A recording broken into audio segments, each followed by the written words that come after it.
Hello, listeners. Welcome to yet another episode of Courage Talks. Today, I have on Courage Talks Chinmoy. I know he's got a longish introduction to share, but for me, he'll always be the founder of AllizHealth, only the second portfolio company I ever invested in, and obviously, he gave me a fantastic return at the end. So that's what makes him extra special. Chinmoy, over to you.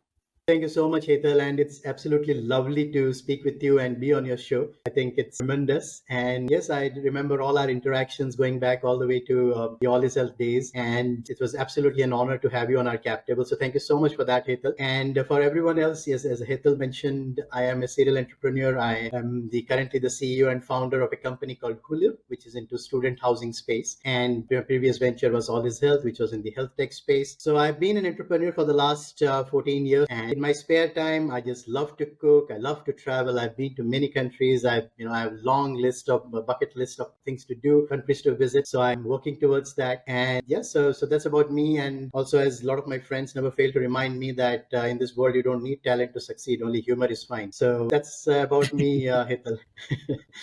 Yeah. If I was ever supposed to write your introduction, the quirky post on LinkedIn definitely would be right up there in terms of something which I will remember you for. So yeah, I mean, a lot of times, Hetal, when I meet somebody for the first time, the first statement they say, "Oh, we follow you on LinkedIn," and then there is a pause, and I'm almost like fishing for a compliment. Okay, keep it going. So, what do you like it? You don't like it? So, but very, very glad to be here, Hetal, and That's speaking. funny. Thank you so much. Right. So as you know, the story behind Courage Talks is my book Against All Odds, which is my dad's biography. And I was inspired by the numerous instances of courage that he displayed in his life. Though it was pretty ordinary life, but those instances of courage stood out. That's the broad idea. What comes to your mind when you think about courage? I think, Hetal, I'll go with a very textbook definition of courage again. That it is not the absence of fear, but getting into or doing something where you are scared and you are afraid, but there's something or someone telling you that that's the right thing to do, and you're doing it. I think for me, defines courage, Hetal, and it comes in all spheres of our life, in our professional life, in our work life, the way we interact with everyone. I think there are a lot of situations and instances where we draw upon that and choose to act that way. So for me, Hetal, that's what defines courage. It's going against the grain and doing what you feel is the right thing to do, despite everybody telling this is too risky, this is too dangerous, but still you go ahead and do it. For me, that is courage, Hetal. Any role models of courage? I think I'll definitely. I mean, when it comes to courage, Hetal, I look upon my parents for sure. Okay. Both my dad and mom have been, tremendous in shaping up where I am today. Any modicum of success I've had, I think I owe it to the two of them. But if I have to pick one, the two, I know it's very difficult, but I think I'll go with my mom, my mother. She has been an embodiment of courage for me for so many years. She has battled diabetes. She has battled a lot of health issues and so on. But even still today, at the age of 73, 74, she manages to run a school for the deaf and mute. She manages a school again for skill development where she works with the women in rural Odisha who are oppressed. She provides them skill development opportunities, gives them employment. And my father is an acting accountant for them. So I think once I dared to ask my father to see the books, and so I kind of got a sense of his bookkeeping abilities. But I think I'll look upon my mom a lot, Hetal, and the way she has been throughout her life, fighting a lot of odds and still doing her best. And a lot of times I tell her that, why don't you publicize your work, or why don't you get featured here, featured there? And she comes back with the same standard response all the time. I feel like, just leave it, And that is so humbling as well in the world that we live in and all the noise and everything around. I think that's so humbling and so pure to hear. Yeah, definitely she has been a tremendous source of courage for me. No, very, very lovely to hear. And if given a chance, I would definitely want to visit the school. Sure, absolutely. Sounds like a really novel idea and be a great experience spending some time with kids. Now that we are on the personal side, so we all know you, what you are today, but we don't know how you were when you were a child. So take us down memory lane. How were you as a kid? What are the instances of naughtiness that you did? So I was born in a place, born and raised in a place called Rourkela in Odisha. It's a quaint little town. And my father has been an academician all his life. So he was a professor at NIT Rourkela. So I grew up in the NIT campus, and a very, very safe, you could say, secured environment that I was raised. And so, yeah, I mean, I look back on the place that used to be, it was one side we had the hills. So you could actually see the rainbows every other day. You could see the stream flowing. It's a beautiful, beautiful place. And it so happened that about last year, I think last year I got a chance to take my family along, my wife and kid, for the first time to Rourkela. And said, let's go to Rourkela and have a look. And to be honest, I was left a little bit disappointed at what I saw. It was again more of a concrete jungle. The openness that we were so loved to was no longer there.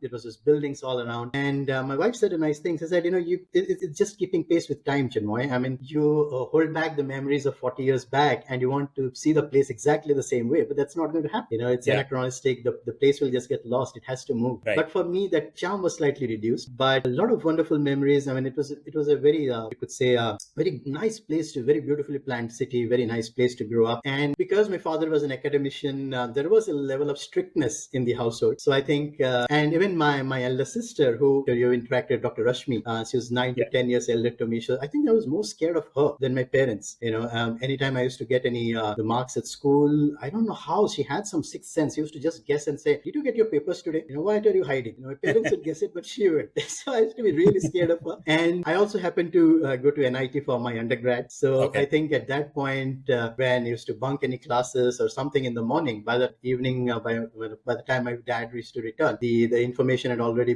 reached him that, hey, Chinmoy bunked the class today. So, so I think that's how my childhood was, Hetal. But it was a beautiful place, and unfortunately, it doesn't have many opportunities. Or else, I would have loved to go back there and settle down. I think I've been to so many places across the globe, but for me, the finest place in the world still remains Rourkela. You can never take that out of my heart. So.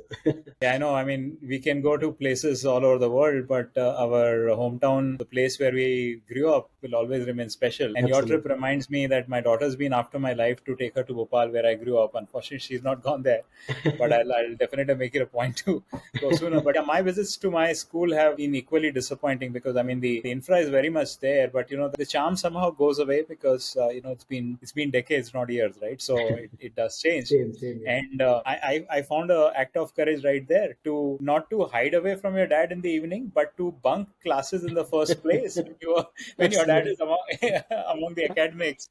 I think that's a huge act of courage. I had a very funny incident once in undergrad here. We used to have this the lab where I think it's a machine lab or something, where they give you like a piece of I don't know, something like metal to file it. You get like 3 classes to file it. So I think I missed the first class, and then I went for the second one, and and it was like very, very fresh. We have undergrad, freshman year. So one of my other friends, she just told me that this is how you draw, and then you start filing. So you have to draw on the metal. So I did that, and then I went and showed it to the professor before starting to file, and the professor didn't know who I was. So he said, he started with very, very English accent and everything. He said, so what have you done? This is crap, and we went on for 5 minutes, and then he looks at me and says, do you even understand English? I said, yes, I do. He said, where are you from? I said, I'm from Rourkela. Then he switches to Hindi automatically, and he says, Rourkela mein kahan se? I said, sir, REC campus se, NIT campus se. NIT campus se? Aap kiske bete ho? I said, Dr. Chinmoy Mishra. And then he instantly switches to Oriya, and in Oriya he says, you should have told me this just before. Why didn't you tell me? So then he calls somebody, the guy who gives the metal, he calls him and says, take Chinmoy's that metal and you file it for him. So the remaining 2 classes were standing in one corner and he was doing it. So all the others were looking at him, what's happening? Why is it in a file? So a lot of such memories. Yeah. No.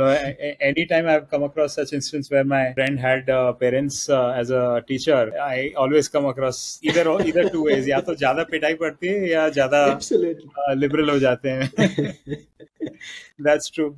I think, courage obviously is the beauty of courage is that you realize it later that, you did something courageous, right? So someone will pat you on the back, someone will praise you for what you did. But during that act, you might not have realized it, right? And obviously courage does not remain restricted in our personal lives. There is courage to be seen in professional life as well. Absolutely. And entrepreneurship, as one of my previous guests told me, like, entrepreneurship ka dusra naam courage hai, right? So while I'm sure you would have numerous instances, but anything which strikes your memory, something which you'd like to narrate as a great act of courage? Yeah, I think, definitely, Hetal. I think one way I describe entrepreneurship, Hetal, is that, it's like a stock market. Some days it's up, some days it's down, and the rest of the days it's what the bull lives behind, So that's how entrepreneurship is. But I think if I'll go back to Hetal, the whole act of even contemplating or going ahead with the decision of selling our first venture, I think when we are starting it for the first time, whatever anyone might say, but it's still very, very dear and close to our hearts. It is a baby in every sense of the word. So I think when it came to that decision, there were a lot of factors that we had to consider, both from a personal and professional aspect. And going ahead with that was the most difficult decision I've taken. And to the fact that even today, the four of us will discuss that if any point in time we get a chance, we'll buy it back. So I think, but I think it worked out. I mean, as you mentioned in the beginning, it worked out well for the people who had trusted us. It worked out well for the colleagues that were with us, with the customers. All of them are in a much happier place. So I think that's the value that we created. But at that point in time, Hetal, it was an extremely difficult and courageous step for us to take. So that was one moment, I would say, Hetal. And obviously, even before I started on my entrepreneurial journey, I was with another venture. I'll talk about that maybe slightly more elaborately later. But it was about 2 or 3 years that I have been working with them. And I had reached a point where I knew that I had to move out. It was a calling. I think, it was a calling that I have to move out and start something. And it was so wonderful that the founder of that venture, one day he just walks into my cabin, puts his hand on my shoulder and says, "Chinmoy, what's wrong?" And he was such an amazing guy. He had sensed all along that there is something wrong. Maybe I wasn't as focused or dedicated to the work anymore, or something was off. So he said, "What's off?" And as they say, Hetal, all it takes in life is 3 seconds of bravery, right? So I don't know what happened. I just turned around and said, Umesh, I want to move on. That was again a very, very difficult choice for me, Hetal. I was in a very good place. And as you would know, right, entrepreneurship is an incredible leap of faith. To leave behind everything and jump into uncertainty is very difficult. But I think that again was something that when I look back, I kind of pride myself on that 3 seconds of bravery that I showed. So yeah, I mean, numerous such instances here. Right. No, I think that's very well said. People would have thought, not many people would have thought selling your company would be actually an act of courage, but obviously there are sentiments associated with it. You might have had much larger plans which didn't fructify by that Absolutely. point of time. And as you rightly mentioned, there might be a lot of pressure from all ends, including the host of this podcast, that give me some returns. No, it was all in good, this thing, Hetal. I mean, that's why we've been fortunate with the people who have trusted us. Yeah. Definitely. That's true. Courage obviously is seen in acts of vulnerability as well. Any instance where you were vulnerable, where you had to really hold back your emotions? Any instances where you could not hold back your emotions? Any instance which you'd like? Oh yeah, definitely, Hetal. And I always remember that because I could say it was the pivotal moment in my life, both as a person and my entire professional journey. And I can never forget that. So what happened was when I graduated in IT, till that time I had been predominantly in Rourkela, smallest town, and I was introverted as well, quite some extent. I was introverted kid, and then I went to Pune. I joined Infosys, and in about 10 months or so of working in Pune, and Pune was in fact one of the first largest cities that I've ever been or lived, outside not with the parents and so on. So I think about 10 months or so. So there was certain turn of events which prompted Infosys to send me to the Philadelphia. That was the first time I went to the US, and I landed up in Philadelphia. And just 10 months out of you could say the umbrella of my parents and so on. And when I reached there, when I joined work, there was a certain individual who was in a leadership position. And later on, I went on to have a good kind of rapport with him. But initially, it was very difficult kind of working with him. He'd come into the extent, I'd be sitting in one place, he'd come and tap me and say, "Did you not get your time to iron your shirt or press your shirt?" And I'm like, "What?" To that extent, I was so new, I was so lost. And because I was the only one from our batch to go to Philadelphia at that point, I never really had any peers, people that I knew from before, or I could connect. Everybody was senior to me.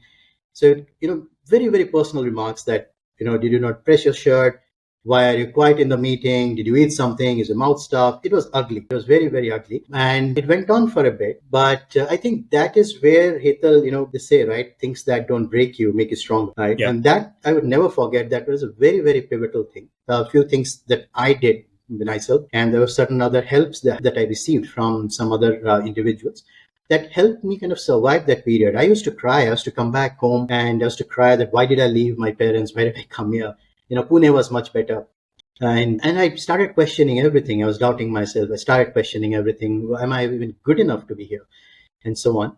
But yeah, I think a lot of things took a turn for the good, maybe in 6 to 8 months' time, when somebody else took me under his kind of umbrella, and he nurtured me, guided me, and till today I owe a lot to him for where I am.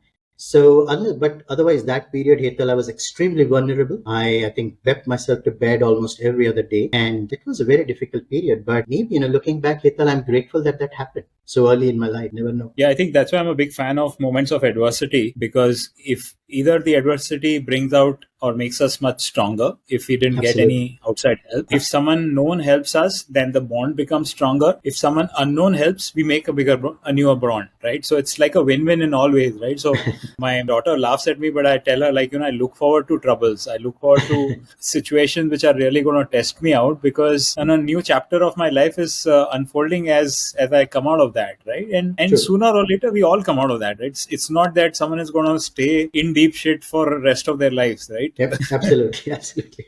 So that's Absolutely. very interesting. The other element of courage is obviously taking risk. And just before the podcast started, you mentioned about how you had to withstand some tough times during COVID, especially the nature of the business that you are in. I would like to narrate a little bit more in terms of the actual kind of risk that you had to take. Yeah, I think Hetal is during the first phase we weren't that impacted. It was still fine. We had just started out. We had some cash in the bank. We had raised capital before the first wave, so we were very well pleased. And maybe that acted as both good and bad, because when things opened up after the first wave, because we had access to capital and we were in a much better position as compared to some of the other peers, we went ahead on a pretty aggressive mode in terms of our growth. We acquired a lot of assets. We grew very fast. That happened from about, I would say, August, September of 2020 till about March of 2021, and then April again we ran into the second wave, and that was very, very brutal for us, because we had accumulated a lot of assets and we had rental payouts going. There were some owners who were nice enough to give us a moratorium. Some were good enough to give us a waiver for a few months,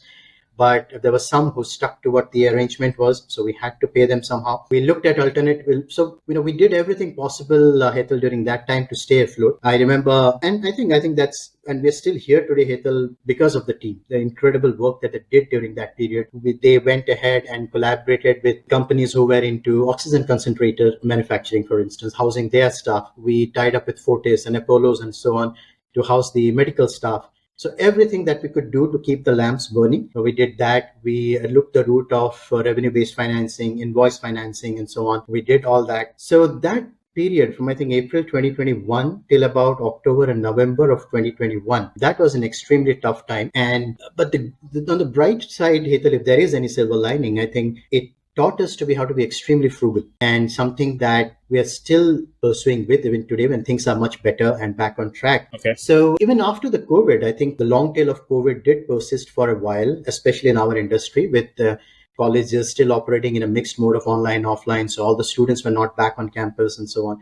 So it did, but touch wood, last financial year and the one before that has been good, and we have been able to build some momentum and get on it. But a lot of times, I think, Hetal, we during the COVID phase, it did come across our minds that, hey, why don't we just shut it, move out of it? But I think we are very bullish on where we are in this industry. So it was a matter of seeing the tough period, and now we're in a position where we're looking to encash on it. And the capital that we raised in terms of equity before the COVID first round, I think in a month or two, we would be doing that in monthly revenues. So that is how much we have turned around the investor capital as well. So we did that, but I wouldn't say, Hetal, that it was entirely because of my resilience or my courage, but I think the team that I have, I owe a lot to them. And that, right, I think, Hetal, is my biggest asset too, that having the same team from the previous venture, I think the kind of trust that we have among each other is incredible. And when someone is down, there are three others to, lift him back or lift her back and say, look, this will pass. As you rightly said, not everything lasts forever. So that's where we are, Hetal, much better place. And let's see what the future holds. Okay.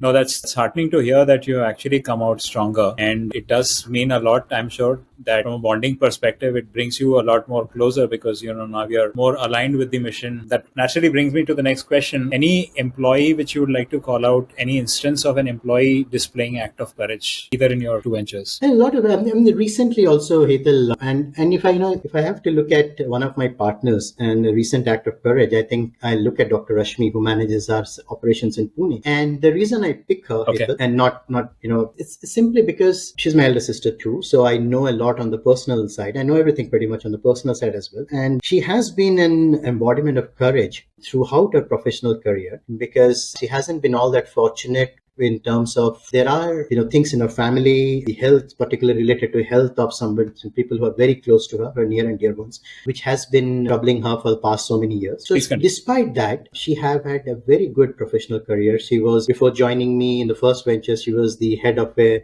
UK based semiconductor company. She was their India operations head and so on. So she has managed to move on despite all these things which are pulling her back. And even on a professional side, I think recently it so happened that we had acquired a couple of assets for an educational institute. And about 5 or 6 months back, I think the institute came back and said that, we would like to move on, that they didn't want to honor the agreement and so on. And Rashmi knew that they were in the wrong. So she actually started fighting them and to the full listening said, I'm not going to give up because I know I'm in the right. I have not done nothing wrong. And so, and I think three of us, Hital, we told her that, drop it. There is massive institute, we don't have the firepower to fight with them. But she said, it doesn't matter. I know I'm not wrong. I'm right. So I'm not going to give up. And she's continuing that fight. And hopefully we will come out triumphs. But a lot of times, Hetal, I think the kind of courage that she brings, the three of us, other three of us, we could be kamikazes. We just want to burn things. We don't want to destroy things.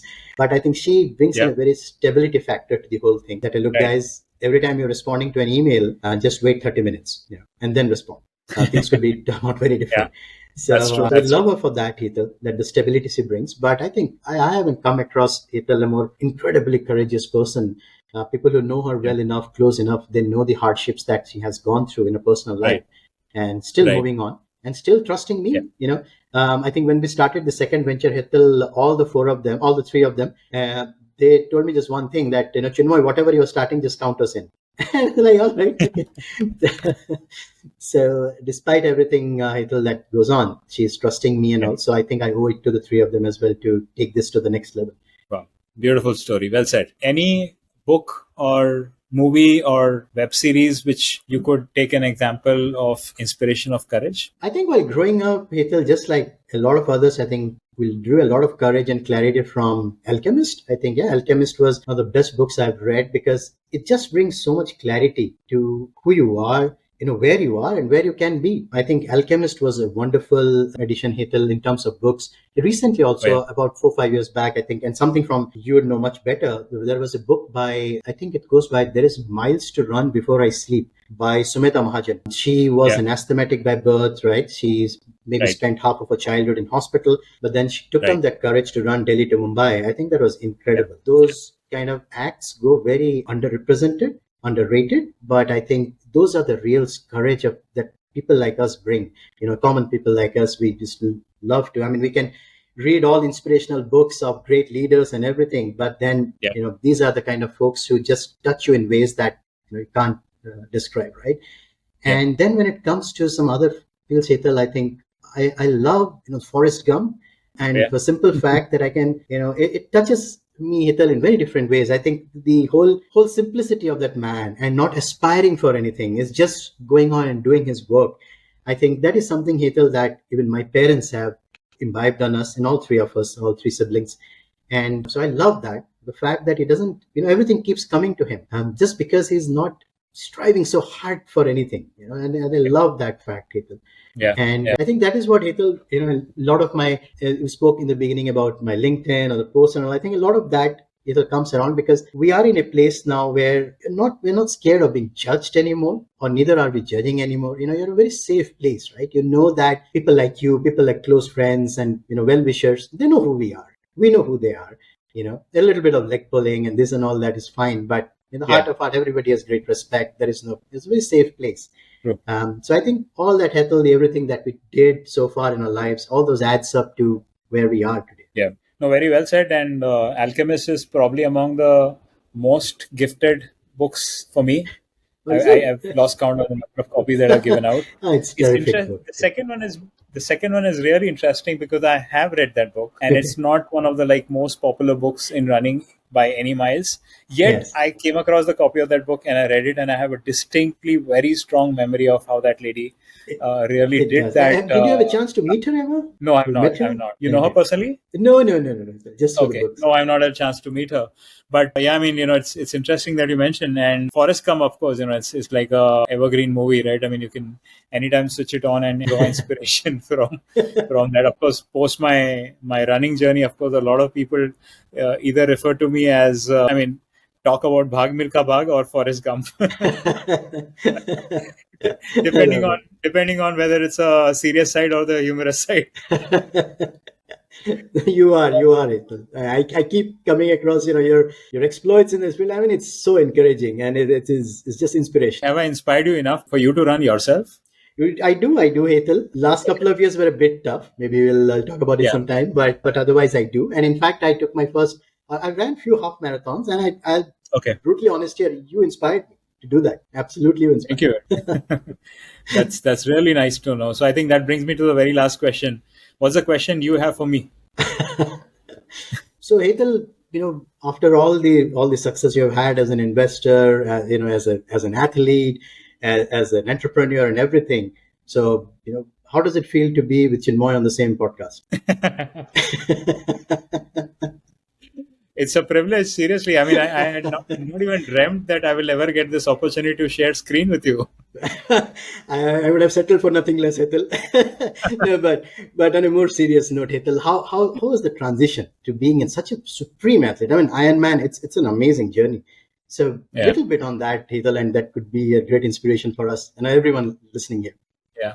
I think I never considered Ironman to be a big deal, right? I think the way we look at tough things in life, the mistake we do is we call them tough, right? The moment we consider them at yet another task, like, oh, I need to go to the bank and deposit some money, or I need to go to the grocery shop and buy milk. I mean, for me, preparing for Ironman was just like that. I had a window of exactly 2 months in which I rigorously prepared.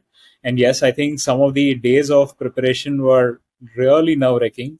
And since we are talking about courage and vulnerability, I don't mind sharing this one particular instance where I was doing a half Ironman in practice. So I woke up at 6 o'clock, did 2 hours of swimming, no, 1 hour of swimming, got on my bike, did 90 kilometers of cycling, came back home, Yeah, and changed into my running gear and went for my half marathon, the 21K I was supposed to do. that's crazy. And it That's was, I crazy. think, You're crazy, Hetal. it was around 11-kilometer mark. It was 11:13 in the morning. It was typical weekday, so there was traffic on the road, and people were like going normally. And obviously, I did this all alone, right? There was nobody else with me. So suddenly, I stopped bang in the middle of the road, and I started crying. Right? There's a great example of vulnerability. The reason I was crying was I suddenly had a realization: "मैं कर क्या रहा हूँ? What am I doing here?" Right? Because unlike a actual event where supporter, there are cheerleader, there are volunteers to provide you nourishment, and at the end there's a medal. I was not gonna get anything at the end. I was not even running for a record time, right? It was just about trying to complete my distance to ensure that I did have that endurance in me, right? So any event, I think the practice is the real killer, right? When you actually go on the stage and Beautiful, beautiful. perform, it's like a cakewalk, right? And in fact, I told this to a bunch of people just the previous night. I was like, I don't know all of you guys, and we were a fairly large bunch, but I was like, considering the fact that we have flown all the way from India to Kazakhstan for this event, we are prepared. Trust me, except for a bike malfunction and an injury, there is no way all of us will not achieve the end. And invariably it does turn out to be true, except for a few unfortunate cases, but majority of the people complete it, right? And that's the beauty, right? That the fact that you're prepared enough True. drives you to the finish line without really having to sweat significantly at the end. Yeah. So that's my Beautiful, story. beautiful. That's incredible, Hetal. And keep inspiring us here. I Thanks a look lot. forward to your posts and keep inspiring us. No, that's Great. tremendous. Great. Thanks a Thank you lot, so much. Chinma. It's been a beautiful conversation, and keep making us smile, and keep doing all the audacious job that you do as an entrepreneur. Same here, Hetal. Pleasure talking to you and being here today. And really, the honor is all mine. So thank you so much, Hetal, for having me here today. Thanks a lot. Thanks.